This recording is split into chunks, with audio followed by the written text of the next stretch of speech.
வணக்கம். இன்னைக்கு நாம வரலாற்றோட பக்கங்களை புரட்டி பார்க்க போறோம். அங்க ஒரு ராஜா இருந்தாரு. கற்பனையே பண்ண முடியாத அளவுக்கு செல்வம், அளவே இல்லாத ஞானம். அவர்தான் சாலமோன். அவரோட கதை இருக்கே, அது ஒரு சாதாரண கதை அல்ல. புகழோட உச்சத்துக்கும் போய் அதே வேகத்துல அழிவோட ஆழத்துக்கும் போன ஒரு கதை. ஒரு மறக்க முடியாத பாடம். வாங்க அந்த பாடத்தை நாம ஒன்னா சேர்ந்து தெரிஞ்சுக்கலாம். சரி, இங்க தான் ஒரு பெரிய கேள்வி வருது. வரலாற்றிலே ரொம்ப ஞானமுள்ள மனுஷன் பேரெடுத்த ஒருத்தர் எப்படி தன்னோட சாம்ராஜ்யத்தையே அழிவின் விளிம்புக்கு கொண்டு போனாரு? இது ஒரு பெரிய முரண்பாடு இல்லையா? வாங்க இந்த மர்மத்துக்குள்ள என்ன இருக்குன்னு பார்க்கலாம். நம்ம கதை எங்க தொடங்குதுன்னா, சாலமோன் அரியணை ஏறுற அந்த தருணத்துல இருந்துதான். ஒரு இளம் ராஜாவா அவர் ஒரு முக்கியமான முடிவை எடுத்தாரு. அந்த முடிவு தான் அவரோட ஆட்சியோட முதல் பாதியையே தீர்மானிச்சது. கிபியோனுங்கிற இடத்துல கடவுள் சாலமோன் கிட்ட உனக்கு என்ன வரம் வேணும்னு கேக்குறாரு. ஒரு இளம் ராஜா என்ன கேட்டிருப்பாருன்னு நீங்க நினைக்கிறீங்க? செல்வம், நீண்ட ஆயுள் இல்ல. சாலமோன் கேட்டது ரொம்பவே வித்தியாசமானது. ஏன் மக்களை சரியா வழி நடத்த, நல்லது கெட்டத பகுத்தறியற ஞானத்தை மட்டும் கொடுங்க அப்படின்னு கேட்டாரு. இந்த ஒரு தாழ்மையான வேண்டுகோள் தான் எல்லாத்துக்கும் ஆரம்பமா இருந்துச்சு. சாலமோனோட இந்த தன்னலமில்லாத வேண்டுகோள் கடவுளுக்கு ரொம்ப பிடிச்சு போச்சு. அதனால அவர் கேட்ட ஞானத்தை மட்டும் கொடுக்கல, அவர் கேட்காத செல்வத்தையும் புகழையும் கூடவே கொடுத்தாரு. இதுதான் சாலமோனோட பொற்காலத்துக்கு ஒரு தொடக்கமா அமைஞ்சது. சரி, இப்ப நம்ம சாலமோனோட ஆட்சியோட உச்சக்கட்டத்துக்குள்ள போலாம். கடவுள் கொடுத்த ஞானமும் செல்வமும் சேர்ந்து எப்படி ஒரு நம்பவே முடியாத பொற்காலத்தை உருவாக்குச்சுன்னு பார்க்கலாம். முதல்ல சாலமோனோட ராஜ்யத்தோட பலத்தை பாருங்களேன். அவர்கிட்ட 1400 ரதங்கள் இருந்துச்சு. அந்த காலத்துல ரதங்கள்ங்கிறது ஒரு பெரிய இராணுவ மற்றும் பொருளாதார சக்தியோட அடையாளம். அவ்வளோ பெரிய பவர் அவர்கிட்ட இருந்துச்சு. அவரோட இராணுவ பலம் மட்டும் இல்ல, அறிவாற்றலும் எல்லையே இல்லாதது. கிட்டத்தட்ட 3000 நீதிமொழிகள் அவர் சொல்லியிருக்காரு. அந்த நீதிமொழிகள் இன்னைக்கும் ஞானத்தோட முத்துக்களா மதிக்கப்படுது.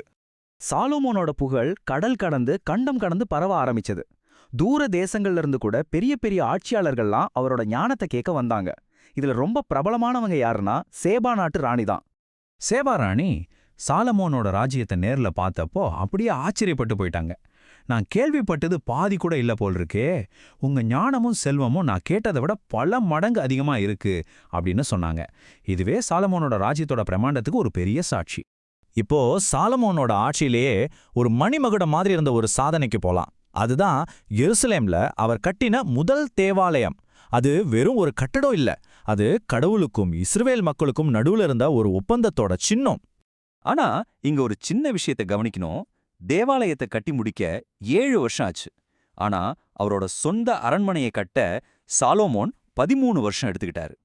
ஒருவேளை அவரோட முன்னுரிமைகள் மெதுவா மாற ஆரம்பிச்சதுக்கு இது ஒரு சின்ன அறிகுறியா இருந்திருக்கலாம். அந்த தேவாலயத்தோட கட்டுமானத்தை பாத்தீங்கன்னா சும்மா சொல்லக்கூடாது.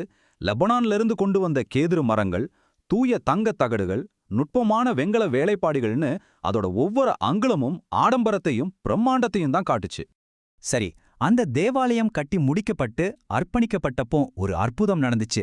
கடவுளோட மகிமை ஒரு மேகம் மாதிரி அந்த தேவாலயம் முழுக்க நிரம்பி வழிஞ்சது. இதுதான் சாலமோன் ஆட்சியோட உச்சக்கட்டம். கடவுள் நேரடியா அவரோட இருந்தாரு. ஆனா சொல்லுவாங்கல்ல, ஒவ்வொரு ஏற்றத்துக்கும் ஒரு இரக்கம் உண்டுன்னு. இப்ப நாம இந்த கதையோட இருண்ட பக்கத்துக்கு போக போறோம். அந்த பொற்காலம் எப்படி முடிவுக்கு வந்துச்சு, சாலமோனோட வீழ்ச்சி எப்படி ஆரம்பிச்சதுன்னு பார்க்கலாம். இந்த எண்களை பாருங்க. இதுதான் சாலமோனோட வீழ்ச்சிக்கான விதை. அரசியல் காரணங்களுக்காக அவர் 700 வெளிநாட்டு இளவரசிகளை மனைவிகளா ஏத்துக்கிட்டாரு. அதுபோக 300 மறுமனையாட்டிகள். இது கடவுளோட சட்டத்தை நேரடியா மீறுற ஒரு செயல். இந்த திருமணங்கள் தான் அவரோட அழிவுக்கு ஆரம்ப புள்ளியா இருந்துச்சு. பாருங்க, இளமையில சாலமோனோட இதயம் முழுச கடவுள் பக்கம் இருந்துச்சு. ஆனா முதுமையில அவரோட வெளிநாட்டு மனைவிகளால அவரோட இதயம் கொஞ்சம் கொஞ்சமா மத்த தெய்வங்கள் பக்கம் திரும்ப ஆரம்பிச்சுது. அவருக்கு எல்லாத்தையும் கொடுத்த கடவுள் கிட்ட இருந்து அவர் எவ்வளவு தூரம் விலகி போயிட்டாரு பாருங்க. சாலோமோன் தன்னோட மனைவிகளுக்காக அஸ்தரோத், மோலேக் மாதிரியான வெளிநாட்டு கடவுள்களுக்கு பலிபீடங்களை கட்ட ஆரம்பிச்சாரு. அவங்கள வணங்கவும் செஞ்சாரு. ஒரு காலத்துல இஸ்ரவேலோட ஞானத்தின் அடையாளமா இருந்தவர் இப்போ சிலை வழிபாட்டோட அடையாளமா மாறி போனாரு.